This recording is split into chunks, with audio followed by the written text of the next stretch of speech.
Por más años que vivimos, a veces no podemos descubrir algunas cosas y es, por ejemplo, si uno nace con una cuerda y cuando se le agota la cuerda, doctor, ya no hay nada que hacer. No sé si seguir las normas de algunos consejos sobre los mejores momentos que vive un doctor o los 10 hábitos más dañinos para el cerebro o los consejos a aquellas personas que están en tratamiento y que ayuda. Uno no sabe realmente si la vida se... Tampoco sé si el dinero aumenta la longevidad. Si se vive más años, si usted tiene dinero. De eso estoy seguro que se tiene unos días más, eso sí. Dice que cuando usted esté en tratamiento, si le añade como tomar el sol, caminar por la playa, nadar, beber mucha agua, comer sano, caminar, no cometer excesos, caminar por el bosque durante el día, o en la noche no, porque los árboles tienen una respiración rara, controlar el peso y no tener estrés. Por otra parte, los hábitos dañinos, no tomar desayuno, hay que tomar el desayuno, acostarse muy tarde es malo, consumir mucho azúcar, pan y pasta, usar gorro, bufanda o calcetines mientras duerme, bloquear o contener la orina, consumir exceso de carne roja, evitar salir y encerrarse en su casa, no participar en ejercicios grupales, dejar de frecuentar a sus amigos y estar quejándose de todo el tiempo. También dice los mejores momentos que el doctor Willamo ha tenido en el ejercicio de su profesión. Por ejemplo, escuchar el llanto de un recién nacido, cuando se le da la nalgada a un recién nacido, despertar a un paciente cuando esté en coma o resucitarlo, los sonidos de un latido del corazón cuando se resucita un paciente, el gracias genuino de un paciente que se siente aliviado por el dolor, un paciente agradecido. Un paciente agradecido. O cuando viene con un pollo vivo del campo. Sí, sí. Apagado. Se llaman PA, se llaman. Paciente agradecido. Ah, ¿tú todavía? Espérate, Paciente agradecido. ¿Y se usa claro, todavía ese PA, término? claro que sí. Un PA, eso lo usamos mucho en el Gautier en los años 50. Cuando alguien te reconoce en público y te agradece frente a tu familia. Gracias, doctor. Usted fue el que me trajo al mundo. Cuando el que no tiene recolecta dinero y te da algún detalle por haberlo atendido gratuitamente. Usted no me cobró, ya eso no se usa. Cuando alguien en el trabajo te dice, te toca descansar al trabajador. Ni siquiera un médico contra otro médico, o la esposa, el cónyuge de un médico. Le cobran a todo el mundo, mi hermano. No, que mi secretaria no conoce a nadie. Yo quiero ser doctor igual que tú. Eso es lo que más le gusta. Sí, sí. Mire, doctor, ¿usted recuerda que el Listín Diario hace unos años tenía como una serie buscando a todos los centenarios del país? Así, sí. Y había yo me puse a fijarme en los factores comunes. Usted también recuerda que tenían vida rural, por lo tanto tenían que obligatoriamente ejercitarse caminando mucho. También la comida era comida saludable, comida de nada orgánico, todo producido ahí en las inmediaciones. Pero hay unos factores que me llamaban la atención, doctor.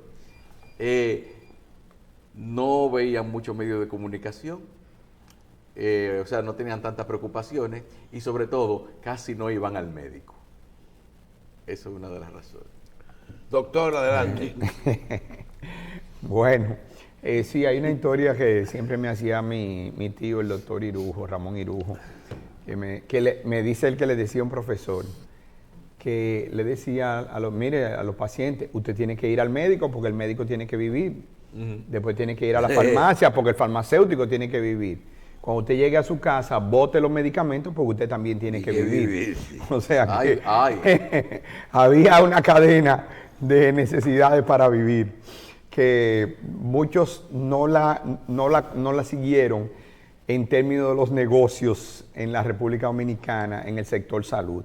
A propósito de lo que hablaba Michelle, y de las cantidades y grandes fuentes de trabajo que puede ofrecer el sector salud hoy en día, pero que se han visto amenazadas porque quiero remontarme alrededor de 15 años, quizás un poquito más, cuando comencé a hablar en otros medios, en nuestro propio programa, y le decía que había que adaptarse a la seguridad social, porque lo que hubo fue, después de la aprobación de la ley, primero antes de la aprobación de la ley, después con la aprobación de la ley, después con el establecimiento de las regulaciones, con el establecimiento del plan básico, con los mecanismos de contratación, etcétera, etcétera, una gran resistencia.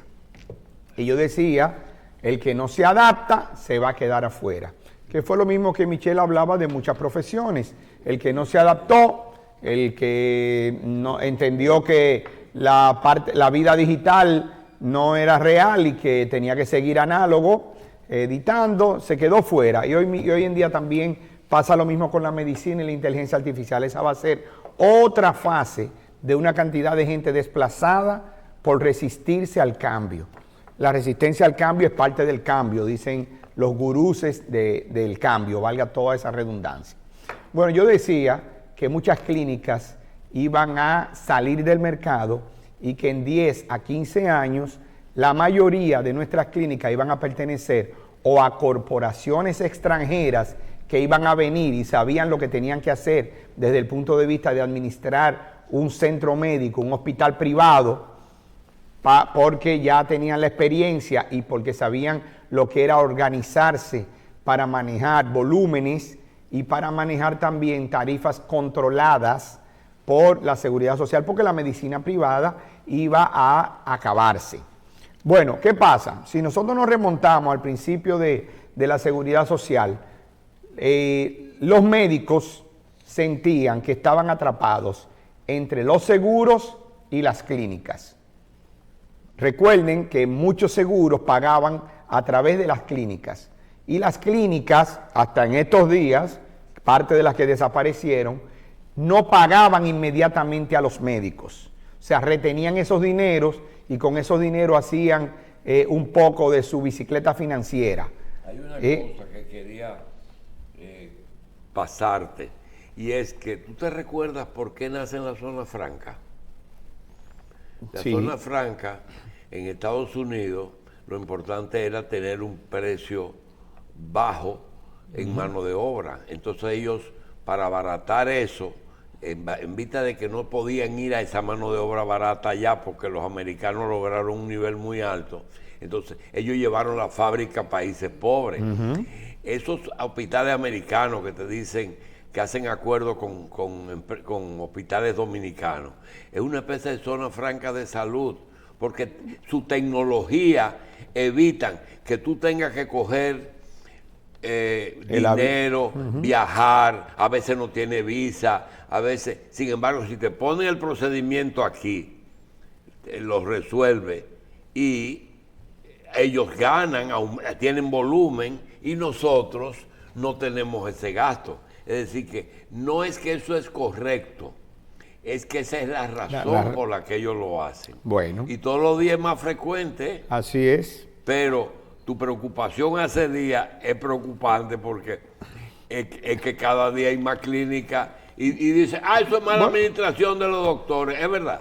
Sí, en gran parte sí, pero más que mala administración, doctor, es por los conflictos entre los médicos, entre ellos que mismos, son dueños de las clínicas. Que no tienen sentido de la asociación. No tienen sentido de eso, y lo hemos tenido también en la medicina pública, donde grandes especialistas lo hemos convertido en desastrosos administradores, cuando entendemos que, bueno, es que el doctor Carlos Alonso, un eminente cirujano general, va a dirigir el hospital tal.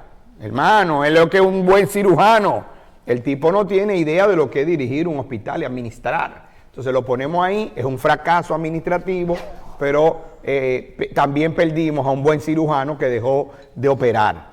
Entonces, los médicos se sentían atrapados, como yo decía, entre las clínicas y las ARS. o las compañías de seguro.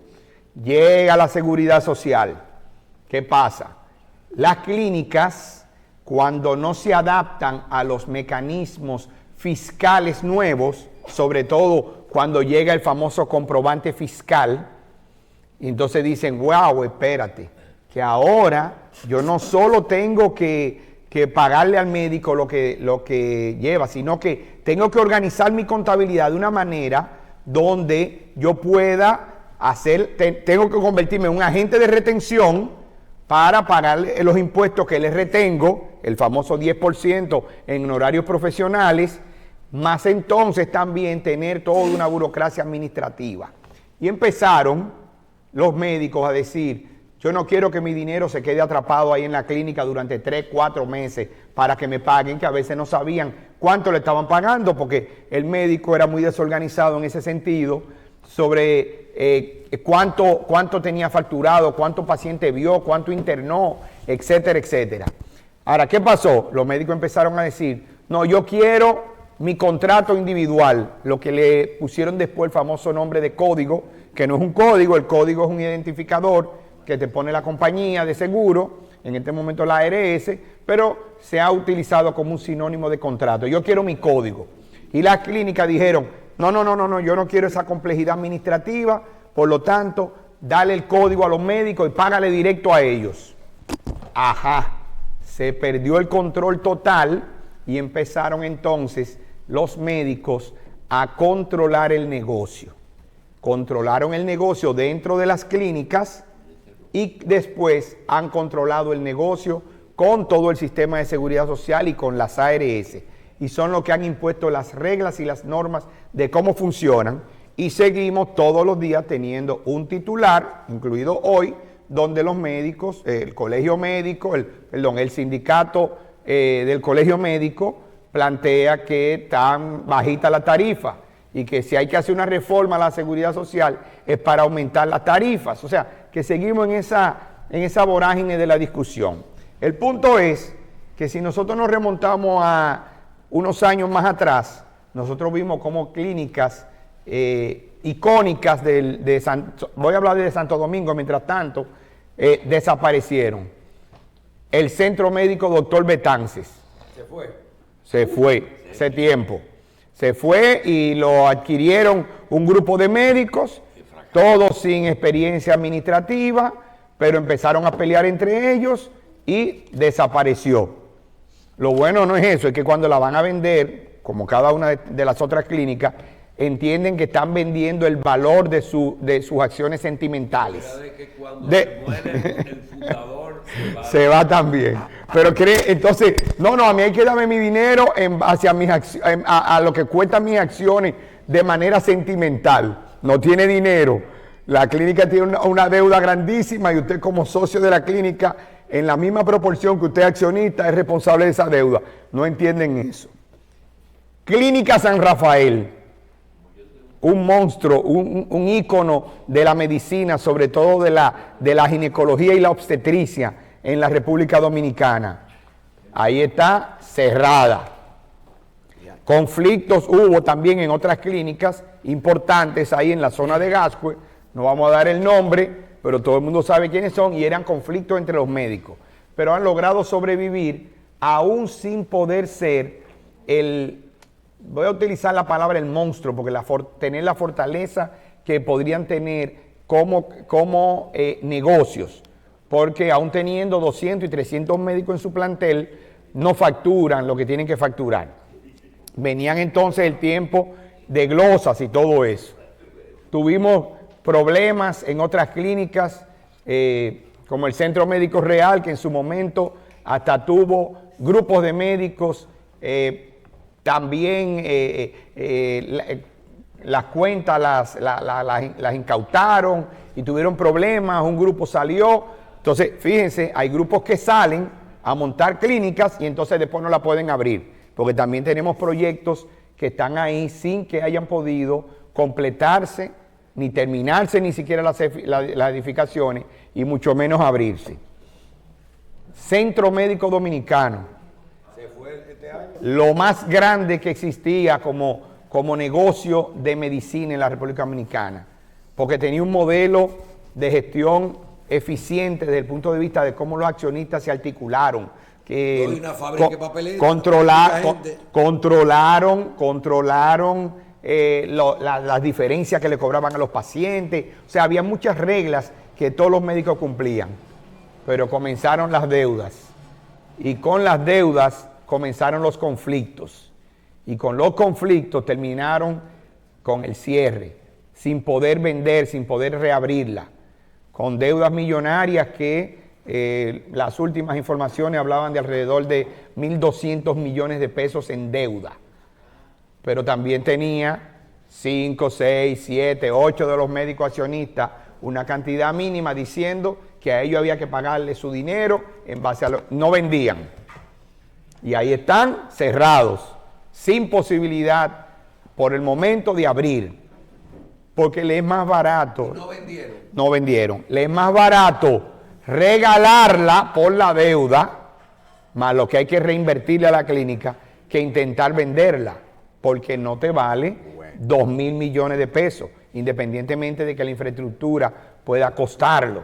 Pero ya no es el negocio en marcha que perdieron, claro, que perdieron la oportunidad, Michelle, de vender un negocio en marcha, que es lo que no entendieron. Y después del dominicano han quebrado más clínicas. Oh, claro.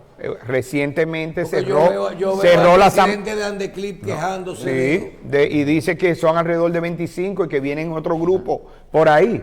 Cerró el Centro Médico San Martín, la Clínica San Martín, la anterior Clínica Las Mercedes. Cerró hace poco. Conflictos entre los médicos. Aunque trataron de dar una explicación banal de decir que era porque estaban atrapados con las ARS, finalmente dieron la declaración correcta y era que los médicos no son fieles al negocio. Y los médicos terminan refiriendo los estudios a otros centros, porque parte de la quiebra de todos estos centros, ¿sabe qué es? Que los mismos médicos montan negocios paralelos en las cercanías, independientemente de todos los negocios que se articulan adentro y que no pueden hacer que se gestione como una empresa de manera integral. Entonces empiezan a montar centros diagnósticos, a montar proyectos de insumos, de venta de materiales, etcétera, etcétera. Pero empiezan a referir los pacientes a otro sitio o a otro laboratorio. Y por eso es que digo que cuando usted tiene 200, 300 médicos en su plantel, óigame, con que cada uno vea 5 pacientes, ¿cuántos son? 1.500 consultas. Con que de ahí salgan 1.000 hemogramas, para nada más poner el hemograma, el laboratorio no tiene suficiente como para estar ocupado el día entero. Mucho más cuando entonces tiene los pacientes internados. Póngale de ahí todo lo demás, más sonografía, más radiografía, más tomografía, más resonancia magnética. Sin embargo, no tienen el servicio abierto todo el tiempo ni lo tienen a capacidad porque los médicos mismos que están ahí envían los pacientes a otros lugares. Entonces, ese harakiri que se ha dado está ahí descalabrando clínicas. Hay un par de clínicas más que están ahí en carpeta, ya listas para cierre, que por prudencia tengo que reservarme su nombre.